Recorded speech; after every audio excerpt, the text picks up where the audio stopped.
Dear students, आज मैं आपको ह्यूमिक सब्सटेंसेज के बारे में बताऊंगा।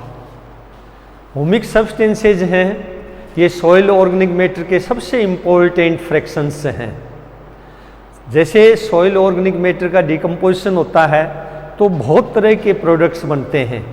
इसमें मैंने पहले लेक्चर में आपको बताया था कि सॉइल ऑर्गेनिक मैटर में सरफेस लिटर भी होता है, उसके बाद में partially decomposed plant and animal tissues भी होती हैं, फिर बायोलॉजिकल ऑर्गेनिक मॉलिक्यूल्स भी होते हैं जिसमें कि मैक्रो और माइक्रो मॉलिक्यूल्स आते हैं, जिसको कलेक्टिवली हम नॉन ह्यूमिक सब्सटेंसेज कहते हैं। और चौथा पार्ट इसका ह्यूमिक सब्सटेंसेज है। तो ह्यूमिक सब्सटेंसेज क्या होते हैं कि humic substances are those substances which are produced due to microbial decomposition of animal and plant tissues, and these are the end products of decomposition. These humic substances are very important from soil fertility point of view and soil productivity point of view, and they have immense importance in physical properties of the soil as well as maintaining the soil fertility and soil productivity.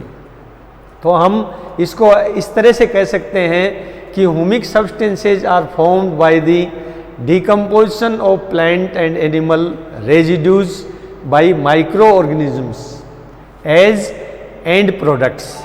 ये last में, सबसे last में decomposition के हो जाता है complete, तब last में ये जो सब्सटेंसेज हैं ह्यूमिक सब्सटेंसेज प्राप्त होते हैं। They are considered as most important constituents of the soil. They form large fraction of the soil organic matter. अब सॉइल ऑर्गेनिक मैटर में चूंकि चारों कंपोनेंट होते हैं, तो मैंने पहले भी आपको लेक्चर में बताया था कि लगभग 10 से 15% नॉन ह्यूमिक सब्सटेंसेज का कंट्रीब्यूशन होता है सॉइल ऑर्गेनिक मैटर में, और 85 से 90% है ह्यूमिक सब्सटेंसेज का कंट्रीब्यूशन होता है। इसीलिए इसमें लिखा है they form large fraction of the soil organic matter. They play most important role in soil productivity. They are colloid sized polymeric substances having dark colors। Size इनकी बहुत छोटी होती है, कोलॉइडल साइज होती है। क्ले जो होते हैं सॉइल का, जो मिनरल मैटर का पार्ट होता है, वह कोलॉइडल साइज में होती हैं। आपको पहली क्लासेज में बताया है कि मोल्नाइट है, क्योलनाइट है, इलाइट है, ये क्ले पार्टिकल्स हैं, और इन क्ले पार्टिकल्स की साइज छोटी साइज है, वो कोलॉइडल साइज होती है। इसी तरह से ह्यूमिक सब्सटेंसेज हैं वह भी कोलॉइड साइज्ड होते हैं, और ये पॉलीमेरिक सब्सटेंसेज हैं। पॉलीमेरिक का मतलब बहुत लंबी लंबी चेन्स होती हैं इनकी, और बहुत कॉम्प्लिकेटेड स्ट्रक्चर्स होती है, और इनका कलर है वह डार्क कलर होता है, yellow to dark brown to black. Variation होता है कलर में, येलो से लेके डार्क ब्राउन से लेके और ब्लैक कलर इनका होता है।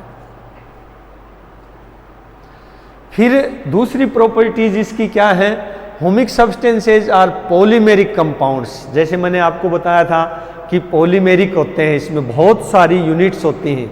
जब डिफरेंट यूनिट्स रिपीट होती हैं तो पॉलीमेरिक बन जाते हैं, चेन बन जाती है, लंबी चेन बन जाती है।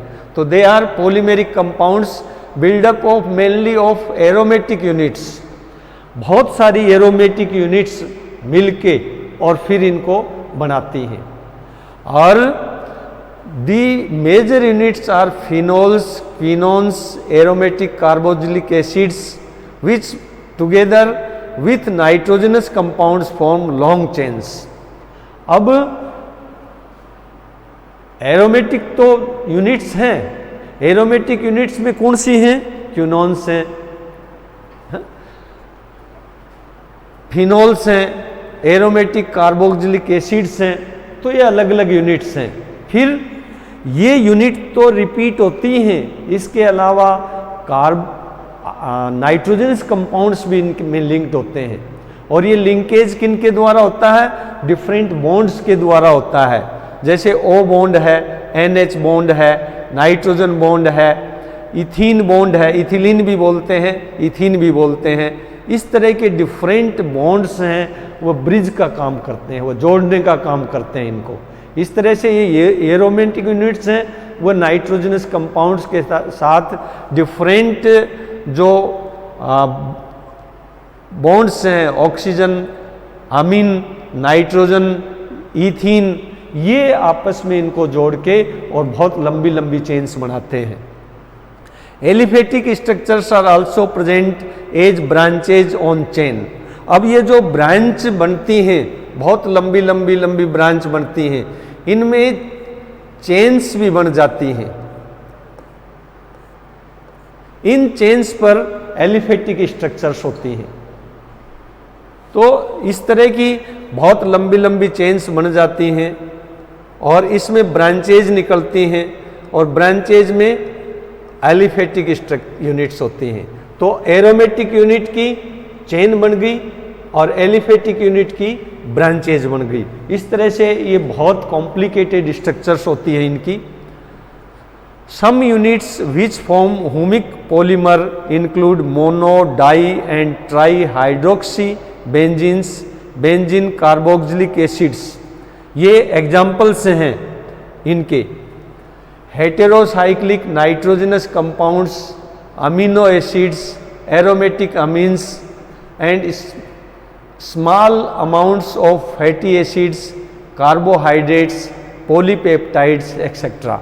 तो ये सारे के सारे जो बायोलॉजिकल ऑर्गेनिक कंपाउंड्स में आप लोगों को बताया था, उस तरह के कंपाउंड्स भी इनमें जुड़े हुए रहते हैं लंबी चेन से।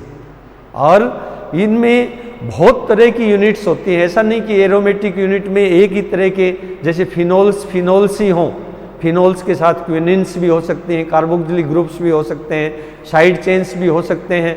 इस तरह से बहुत कॉम्प्लिकेटेड होते हैं, इनकी स्ट्रक्चर बहुत कॉम्प्लिकेटेड होती है। The basic building blocks of humic substances consists of a wide variety of compounds। मतलब बहुत तरह के कंपाउंड्स इसमें एसोसिएटेड रहते हैं। तो बेसिक जो बिल्डिंग यूनिट्स हैं वह एक जैसी नहीं होती है, बहुत तरह की होती है। इसको कोई एक फॉर्मूले से नहीं हम बता सकते। जैसे मीथेन है, हम मीथेन को कहते हैं CH4, मीथेन है। इथीन है CH2 डबल बॉन्ड CH2, ये स्ट्रक्चरल फॉर्मूला है इथाइलिन या इथीन का। तो ये फार्मूले से हम इनको तो प्रेजेंट कर सकते हैं, परंतु इसके लिए कोई एक फॉर्मूला नहीं है। क्यों? क्योंकि वाइड वैरायटी ऑफ कंपाउंड्स इसमें एसोसिएटेड रहते हैं, बहुत तरह के कंपाउंड्स इसमें जुड़े हुए रहते हैं। तो ये सिंगल रिपीटिंग यूनिट नहीं रहती है इसमें। लाइक अदर ऑर्गेनिक पॉलीमर्स, मैंने जैसे बताया पॉलीथीन है, पॉलीथीन ऑर्गेनिक पॉलीमर है। पॉलीथीन में क्या है कि जो इथीन की यूनिट ये हैं, ये लगातार रिपीट होती रहती हैं। बहुत सारी यूनिट्स हैं, इनको अपन N से रिप्रेजेंट कर सकते हैं, N। तो ये पॉलीथीन होगी। इसमें एक जैसी स्ट्रक्चरल यूनिटी है, परंतु यहाँ पर हुमिक सब्सटेंसेज हैं, उसमें एक जैसी स्ट्रक्चरल यूनिट्स नहीं होती हैं, बहुत तरह की स्ट्रक्चरल यूनिट्स होती हैं। जैसे मैंने आपको बताया कि हेटेरोसाइक्लिक नाइट्रोजनस कंपाउंड्स होते हैं, अमीनो एसिड्स होते हैं, एरोमेटिक अमीन्स होते हैं, फैटी एसिड्स होते हैं, कार्बोहाइड्रेट्स होते हैं, पॉलीपेप्टाइड्स होते हैं, फिनोल्स होते हैं, क्विनोन्स होते हैं। तो बहुत तरह के इसमें फंक्शनल ग्रुप्स होते हैं, बहुत तरह के कंपाउंड्स होते हैं। इसलिए कोई सिंगल स्ट्रक्चरल फॉर्मूला नहीं है, सिंगल यूनिट रिपीटिशन नहीं है। वेरियस तरह की यूनिट्स हैं, उनका रिपीटिशन होता है। For same reason they can not be described by a single structural formula. तो जैसा मैंने आपको बताया कि इनका कोई हुमिक सब्सटेंसेस का कोई सिंगल स्ट्रक्चरल फॉर्मूला नहीं है, क्योंकि बहुत तरह के कंपाउंड्स इसमें एसोसिएटेड रहते हैं। Major functional groups in humic substances are carboxylic, phenolic hydroxyl, amino, quinones, ketones. ये एरोमेटिक ग्रुप्स हैं। जैसे फिनोलिक हाइड्रोक्सिल ग्रुप है, ये बेंजीन वाली स्ट्रक्चर है,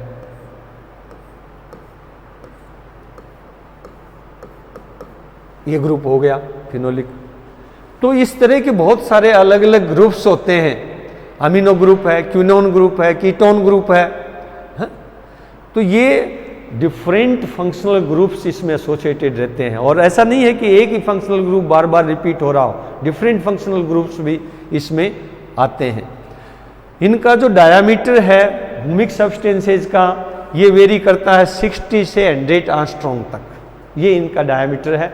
इसको आप मीटर में लिखना चाहें तो 0.6 से 1.0 इंटू 10⁻⁻10 मीटर, ये इनका डायमीटर। मतलब बहुत छोटे पार्टिकल्स होते हैं, कोलोइडल साइज्ड पार्टिकल्स हैं, जैसे मैंने आपको बताया। तो ये इनका डायमीटर है। और प्रत्येक पार्टिकल ग्लोबुलर स्फीयर की तरह से दिखता है, ग्लोब्यूल की तरह से दिखता है ये sphere. These individual sphere coalesce to form network structures.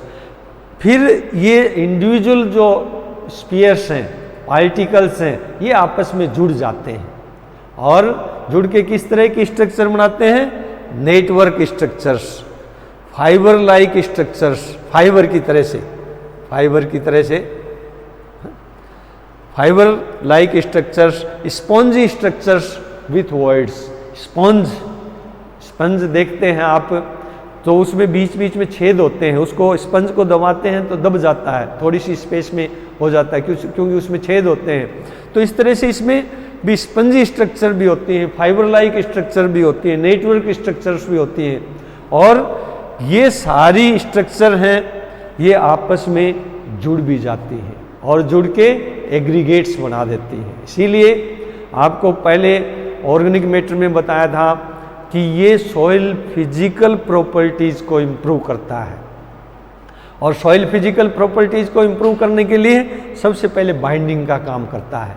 Sand, silt और क्ले पार्टिकल्स हैं, इनको बाइंड करके और इनको आपस में जोड़ के और एग्रीगेट्स बनाता है, ग्रेनुलर स्ट्रक्चर सॉइल की बनाता है। तो उसका कारण यही है कि ये जो फाइबर लाइक स्ट्रक्चर हैं, ये आपस में पार्टिकल्स को बाइंड कर देते हैं और एग्रीगेट्स बना देती हैं। तो ये फ्लेक्सिबल होती हैं, ये चूँकि स्पॉन्जी नेचर होती है तो फ्लेक्सिबल होती हैं। और ये कॉइल इकट्ठी भी हो सकती हैं और फैल भी सकती हैं। जैसे कि ये स्ट्रेट है, ये कॉइल के रूप में भी हो सकती है, स्ट्रेट भी हो सकती है। तो ये कॉइल भी बन जाती हैं और अनकॉइल भी बन जाती है। सॉल्यूशन में कॉइल भी बन जाती है, इकट्ठी भी हो जाती है और स्ट्रेट भी हो जाती है। कॉइल हो गया, ये अनकॉइल हो गया। तो इसका जो सॉल्यूशन है, यदि सॉल्यूशन की बात करें, ह्यूमिक सब्सटेंसेज का सॉल्यूशन यदि डाइल्यूट हो और अल्कलाइन कंडीशंस हो, तो ऐसी स्थिति में इसके जो फंक्शनल ग्रुप्स हैं उनमें नेगेटिव चार्ज रहता है, नेगेटिव चार्ज। और ये नेगेटिव चार्ज एक दूसरे को रिपेल करते हैं। रिपेल करने से ये अनकॉइल हो जाता है। जो कॉइल के रूप में रहते हैं वह अनकॉइल होकर स्ट्रेट हो जाते हैं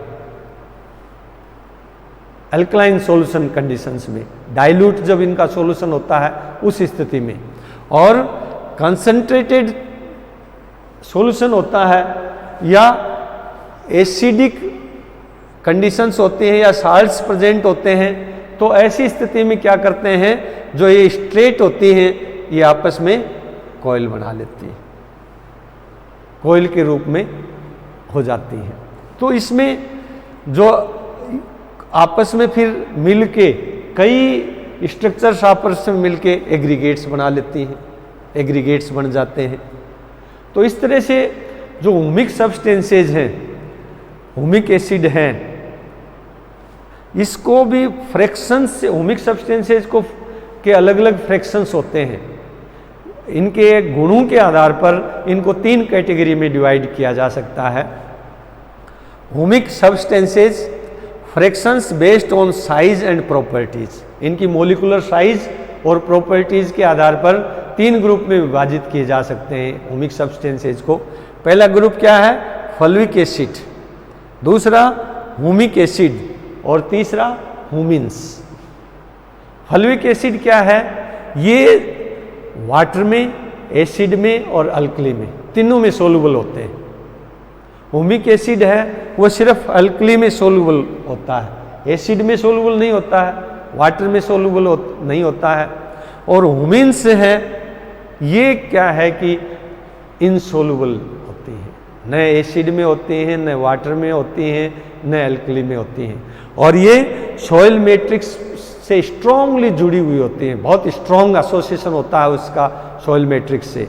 तो इसको अलग करना बहुत आसान नहीं होता है, बहुत मुश्किल होता है ह्यूमिन्स को अलग करना।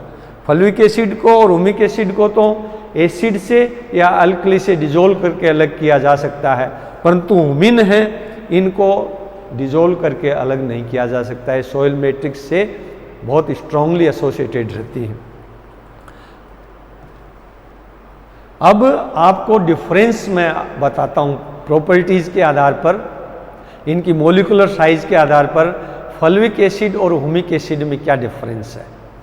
तो सबसे पहला तो मोलिकुलर वेट में डिफरेंस है। फल्विक एसिड का मोलिकुलर वेट कम होता है, ह्यूमिक एसिड का मोलिकुलर वेट ज़्यादा होता है। और ये अकेला एक कंपाउंड नहीं है फल्विक एसिड, ह्यूमिक एसिड एक कंपाउंड नहीं है, ये बहुत सारे कंपाउंड्स का ग्रुप है। तो इसलिए इनको हम फल्विक एसिड्स भी बोल सकते हैं, ह्यूमिक एसिड्स भी बोल सकते हैं, क्योंकि बहुत सारा ग्रुप है और एक जैसी नेचर और प्रॉपर्टीज़ हैं, तो इसलिए फल्विक एसिड ग्रुप में आ गए। एक जैसी नेचर और प्रॉपर्टीज जिसकी है तो उसमें ह्यूमिक एसिड ग्रुप में आ गया। तो ह्यूमिक एसिड और फल्विक एसिड में क्या अंतर है? कई बार आ जाता है differentiate between humic acid and fulvic acid. तो सबसे पहला अंतर मोलिकुलर वेट का है। फल्विक एसिड्स हैं इनका मोलिकुलर वेट ह्यूमिक एसिड्स की बजाय कम होता है और इनका मोलिकुलर वेट फ्यू हंड्रेड्स से फ्यू थाउजेंड्स तक ही सीमित रहता है, जबकि ह्यूमिक एसिड्स का मोलिकुलर वेट है ये 10,000 से लेके और 2 लाख तक होता है। मतलब फल्विक एसिड से काफ़ी ज़्यादा मोलिकुलर वेट होता है ह्यूमिक एसिड्स का, पहला डिफरेंस। दूसरा डिफरेंस है कि कार्बन और हाइड्रोजन का कंपोजिशन क्या होता है इनमें। तो जो फल्विक एसिड्स हैं उसमें कार्बन कम होती हैं और हाइड्रोजन ज़्यादा होती हैं, किसकी अपेक्षा? ह्यूमिक एसिड्स की अपेक्षा। इसमें ह्यूमिक एसिड्स के कंपैरिजन में फल्विक एसिड्स में कार्बन कम होती हैं और हाइड्रोजन आयंस हैं वह ज़्यादा होते हैं, जबकि ह्यूमिक एसिड्स में कार्बन हायर होती हैं और हाइड्रोजन कम होती हैं फल्विक एसिड्स की कंपैरिजन में। तो ये दोनों का कंपैरिजन, कार्बन और हाइड्रोजन की मात्रा ह्यूमिक एसिड्स में और फल्विक एसिड्स में अंतर होता है, दूसरा अंतर हो गया। तीसरा है ये एसिडिक नेचर के होते हैं। फल्विक एसिड हैं ये ज़्यादा एसिडिक, तो ह्यूमिक एसिड भी होता है परंतु ये ज़्यादा एसिडिक होते हैं। फल्विक एसिड हैं they are more acidic and contain more hydrophilic groups. Hydrophilic यानी वाटर लविंग, इनमें हाइड्रोफिलिक ग्रुप्स ज़्यादा होते हैं फल्विक एसिड्स में, और ये ह्यूमिक एसिड्स की अपेक्षा ज़्यादा एसिडिक नेचर के होते हैं। ह्यूमिक एसिड्स हैं they are richer in aromatic and hydrophobic groups, इनमें एरोमेटिक ग्रुप्स ज़्यादा हैं, एलिफेटिक ग्रुप्स हैं उनकी वजह से एसिडिटी ज़्यादा होती है इसमें फल्विक एसिड में, जबकि ह्यूमिक एसिड में एरोमेटिक ग्रुप्स, एरोमेटिक ग्रुप तो इसमें भी हैं फल्विक एसिड में भी, परंतु इसमें एलिफेटिक ग्रुप भी है, तो उसकी वजह से एसिडिटी ज़्यादा है। ह्यूमिक एसिड्स हैं इनमें एरोमेटिक ग्रुप ज़्यादा होते हैं और hydrophobic group, hydrophobic mean water repelling, जो वाटर लविंग तो हाइड्रोफिलिक होता है, वाटर रिपेलिंग हाइड्रोफोबिक होता है, तो इसमें हाइड्रोफोबिक ग्रुप्स ज़्यादा होते हैं ह्यूमिक एसिड में। चौथा डिफरेंस है कि फल्विक एसिड लेस पॉलीमराइज्ड होते हैं। लेस पॉलीमराइज्ड का मतलब ये हुआ कि इनकी चेन्स कम लंबी होती हैं, मोलिकुलर वेट भी कम होता है, इससे भी ज्ञात है कि इसकी चेन्स लंबी कम होंगी। तो इस तरह से ये लेस पॉलीमराइज्ड होते हैं, ये long chains and more polymerized. Humic acids are having long chains in comparison fulvic acids and they are more polymerized in comparison to fulvic acids. तो चौथा अंतर ये है, पॉलीमराइजेशन का अंतर है। पांचवा अंतर है कलर का। फल्विक एसिड है उनका colour yellow to brownish yellow colour होता है, yellow to brownish yellow colour, जबकि हुमिक एसिड्स का कलर है डार्क ब्राउन टू ब्लैक। तो इनका dark brown to black colour होता है हुमिक एसिड्स का। पांचवा अंतर सबसे पहले मैंने क्लासिफिकेशन में फ्रैक्शनेशन में बताया था सोलुबिलिटी का, तो सोलुबिलिटी का अंतर है। हुमिक एसिड्स हैं वाटर में सोलुबल हैं, एसिड में सोलुबल हैं, अल्कली में सोलुबल हैं, जबकि फल्विक एसिड है, ये फल्विक एसिड और हुमिक एसिड है वह सिर्फ अल्कली में ही सोलुबल है। तो फल्विक एसिड तीनों में सोलुबल है, हुमिक एसिड है वह सिर्फ अल्कली में सोलुबल है। इसके अलावा इनमें आपस में फल्विक एसिड्स और हुमिक एसिड्स में इंटर कन्वर्जन भी होता है। यदि कोई सॉल्यूशन हम हुमिक एसिड का ले लिया और काफ़ी दिन तक उस हुमिक एसिड को सॉल्यूशन रूप में ही रखा, डाइल्यूट सॉल्यूशन है, तो ऐसी स्थिति में हुमिक एसिड का पहले तो डार्क कलर होगा और फिर धीरे धीरे येलोइश कलर हो जाएगा। इसका अर्थ ये हुआ कि हुमिक एसिड है वह धीरे धीरे फल्विक एसिड में कन्वर्ट हो गई और जो लॉन्ग चेन थी वह छोटी छोटी चेन्स में बदल गई। मतलब फल्विक एसिड्स में छोटी चेन होती हैं, हुमिक एसिड्स में बड़ी चेन होती हैं। फल्विक एसिड का येलोइश कलर होता है, हुमिक एसिड का डार्क कलर होता है। तो डार्क कलर से येलोइश कलर ये इंडिकेशन करता है कि हुमिक एसिड से फल्विक एसिड में चेंज हो गया। इसी तरह से फल्विक एसिड्स का जो सॉल्यूशन है वो लंबे समय तक रखते हैं तो जो येलो कलर है वह डार्क कलर में कन्वर्ट हो जाता है। यानी जो फल्विक एसिड्स की छोटी छोटी चेन है वो आपस में इकट्ठी हो जाती हैं और बड़ी चेन बना लेती हैं। तो इस स्थिति में फल्विक एसिड है वो हुमिक एसिड में कन्वर्ट हो जाता है। तो दोनों में आपस में इंटर कन्वर्जन भी होता रहता है। और इस तरह से ये जो है ये बहुत इम्पोर्टेंट हुमिक सब्सटेंसेज हैं, ये बहुत इम्पोर्टेंट एस्पेक्ट है आप लोगों के लिए। और इसका सॉइल फर्टिलिटी में भी बहुत इम्पोर्टेंस है। इनमें डिफरेंस का भी आपको मालूम चल गया कि फल्विक एसिड्स और हुमिक एसिड्स में आपस में क्या डिफरेंस है, किस तरह की नेचर होती है इन प्रोडक्ट्स की, हुमिक सब्सटेंसेज की, और क्या ये रोल अदा करते हैं सॉइल प्रोडक्टिविटी और सॉइल फर्टिलिटी में। तो ये जो एंड प्रोडक्ट्स हैं ये एक्चुअल में सॉइल की जो फिजिकल स्ट्रक्चर है वो मेंटेन करते हैं और डिकम्पोजिशन प्रोसेस के दौरान ही जो मिनरल्स हैं वो रिलीज होते हैं। Thank you.